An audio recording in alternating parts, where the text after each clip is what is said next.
કૃષ્ણ ઓ કૃષ્ણ અરે કોણ લે કોનો મેસેજ આવ્યો? મારા માટે પાણી લેતી આવ રૂમમાં. આ કેમ મેસેજ કરે છે? રૂમમાં બેઠા છે તોય મેસેજ કરે છે. ઊભા થઈ ના કહી શકે? હાલો પાણી. તમે રૂમમાં બેઠા બેઠા શું પાણી મંગાવો છો? આ શું?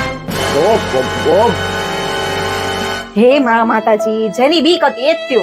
તમારા ઉપર એટલો વિશ્વાસ હતો ને, દુનિયા આમથી આમ થઈ જાય ને તોય તમે વ્યસન ના કરો. એને ભલે વ્યસન ચાલુ કરી દીધા તમે. અરે એવું નતું આમાં આવો ઢીચે છે, શરમ નથી આવતી?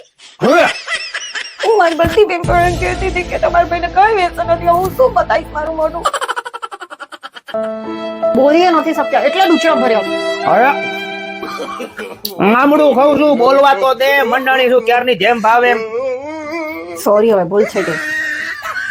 પણ જો મને ખબર પડી કે તમે માવા ખાવાનું ચાલુ કર્યા તો વાત છે તમારી. એ હા હવે હમણાં જેવી ખાટી છે આ